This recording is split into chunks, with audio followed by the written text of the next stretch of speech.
नमस्कार। क्या आप जानते हैं एक बार देवर्षि नारद को भी अहंकार हो गया था जिसे भगवान विष्णु ने तोड़ा था। तो चलिए आज हम सुनते हैं नारद और भगवान विष्णु की कथा। एक बार नारद जी को यह अभिमान हो गया कि उनसे बढ़कर इस पृथ्वी पर कोई दूसरा भगवान विष्णु का भक्त नहीं है। उनका व्यवहार भी इस भावना से प्रेरित होकर बदलने लगा। वे भगवान के गुणों का गान करने के साथ साथ अपने सेवा कार्यों का भी वर्णन करने लगे। लेकिन भगवान से कोई बात छुपी थोड़ी ही रहती है। उन्हें तुरंत इस बात का पता चल गया। वे अपने भक्त का पतन भला कैसे देख सकते थे। इसलिए उन्होंने नारद को इस दुष्प्रवृत्ति से बचाने का निर्णय लिया। एक दिन नारद जी और भगवान विष्णु साथ साथ वन में जा रहे थे। अचानक विष्णु जी एक वृक्ष के नीचे थक कर बैठ गए और बोले, भाई नारद, हम तो थक गए हैं, प्यास भी लगी है, कहीं से पानी मिल जाए तो लाओ। हमसे तो प्यास के मारे चला भी नहीं जा रहा है, हमारा गला सूख रहा है। यह सुनकर नारद जी तुरंत सावधान हो गए। उनके होते हुए भगवान भाला प्यासे रहे। वे बोले, भगवान अभी लाया, आप थोड़ी देर प्रतीक्षा करें। नारद जी एक ओर दौड़ लिए। उनके जाते ही भगवान मुस्कुराए और अपनी माया को नारद जी को सत्य के मार्ग पर लाने का आदेश दिया। माया शुरू हो गई। नारद जी थोड़ी ही दूर गए होंगे कि उन्हें एक गांव दिखाई पड़ा जिसके बाहर कुएं पर कुछ युवा स्त्रियां पानी भर रही थी। कुएं के पास जब वे पहुंचे तो एक कन्या को देखकर अपनी सुध बुध खो बैठे। बस उसे ही निहारने लगे। वह यह भूल गए कि भगवान के लिए पानी लेने आए थे। कन्या भी नारद जी के भावना समझ गई। वह जल्दी जल्दी जल से घड़ा भरकर अपनी सहेलियों को पीछे छोड़कर घर की ओर तेजी से चल पड़ी। नारद जी भी उस कन्या के पीछे चल पड़े। कन्या तो घर के अंदर चली गई, लेकिन नारद जी ने द्वार पर खड़े होकर नारायण नारायण का अलख जगाया। गृह स्वामी नारायण का नाम सुनकर बाहर आया। उसने नारद जी को तुरंत पहचान लिया। अत्यंत विनम्रता और आदर के साथ वह नारद जी को घर के अंदर ले गया और उनके हाथ पैर धोकर स्वच्छ आसन पर बिठाया तथा उनकी सेवा सत्कार में कोई कमी न छोड़ी। उनके आगमन से अपने को धन्य बताते हुए गृह स्वामी ने अपनी योग सेवा के लिए आग्रह किया। नारद जी बोले, आपके घर में जो आपकी कन्या जल का घड़ा लेकर अभी अभी आई है, मैं उससे विवाह करना चाहता हूँ। नारद जी की बात सुनकर गृह स्वामी एकदम चकित रह गया, लेकिन उसे प्रसन्नता भी हुई कि मेरी कन्या एक ऐसे महान योगी तथा संत के पास जाएगी। उसने स्वीकृति प्रदान कर दी और नारद जी को अपने ही घर में रख लिया। 2-4 दिन पश्चात शुभ मुहूर्त में उसने अपनी कन्या का विवाह नारद जी के साथ कर दिया तथा उन्हें गांव में ही उतनी धरती का टुकड़ा दे दिया जितनी पर खेती करके वे आराम से अपना और अपने परिवार का पेट भर सके। अब नारद जी की बीना एक खुटी पर टंगी रहती, जिसकी ओर उनका ध्यान बहुत कम जाता।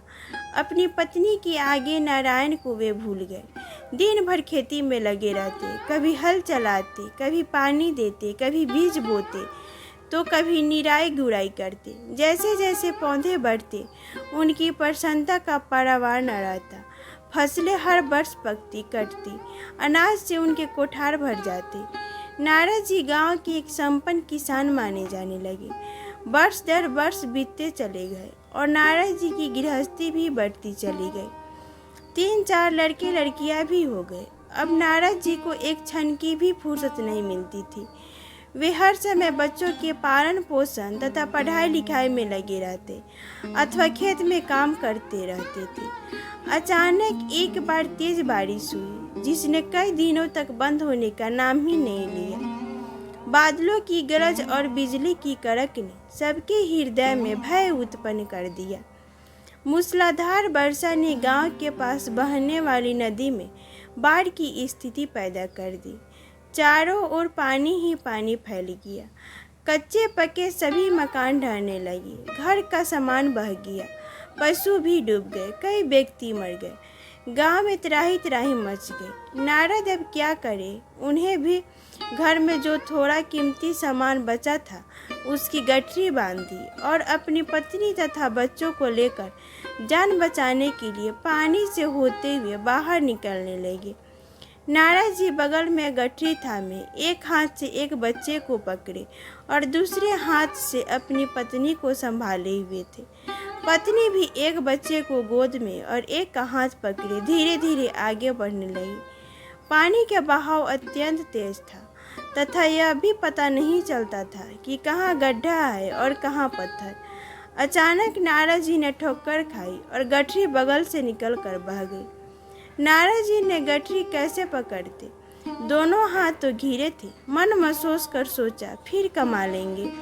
कुछ दूर जाने पर पत्नी एक गड्ढे में गिर पड़ी और गोद का बच्चा छूटकर बह गया। पत्नी बहुत रोई, लेकिन क्या हो सकता था। धीरे धीरे और 2 बच्चे भी पानी में बह गए। उन्होंने बहुत कोशिश की बचाने की, लेकिन कुछ न हो सका। दोनों पति पत्नी बड़े दुखी, रोते कलपते, एक दूसरे को सांत्वना देते कोई ऊंची जगह ढूंढते रहे। एक जगह आगे चलकर दोनों एक गड्ढे में समा गए। नारद जी तो किसी प्रकार गड्ढे से निकल आए, मगर उनकी पत्नी का पता नहीं चला। बहुत देर तक नारद जी उसे इधर उधर दूर दूर तक ढूंढते रहे, लेकिन व्यर्थ। रोते रोते उनका बुरा हाल था। हृदय पत्नी और बच्चों को याद करके फटा जा रहा था। उनकी तो सारी गृहस्थी उजड़ गई थी। बेचारे क्या करे, किसे कोसे, अपने भाग को या भगवान को। भगवान का ध्यान आते ही नारद जी के मस्तिष्क में प्रकाश फैल गया और पुरानी सारी बातें याद आ गई। वे किस लिए आए थे और कहाँ आ गए। ओहो, भगवान विष्णु तो उनकी प्रतीक्षा कर रहे होंगे। वे तो उनके लिए जल लेने आए थे और यहाँ गृहस्थी बसाकर बैठ गए। बरसों बीत गए गृहस्थी को बसने में और फिर सब नष्ट हो गया।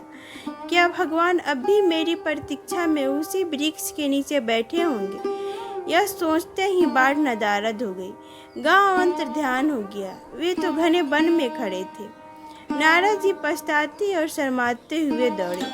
देखा कुछ ही दूर पर उसी वृक्ष के नीचे भगवान लेटे हैं। नारद जी को देखते ही उठ बैठे और बोले, अरे भाई नारद, कहाँ चले गए थे, बड़ी देर लगा दी, पानी लाए या नहीं। नारद जी भगवान के चरण पकड़कर बैठ गए और लगी अश्रु बहाने। उनके मुंह से एक बोल भी नहीं फूटा। भगवान मुस्कुराए और बोले, तुम अभी तो गए थे, कुछ अधिक देर थोड़ी ही हुई है। लेकिन नारद जी को लगा था कि बरसों बीत गए। अब उनकी समझ में आया यह सब भगवान की माया थी, जो उनके अभिमान को चूर चूर करने के लिए पैदा हुई थी।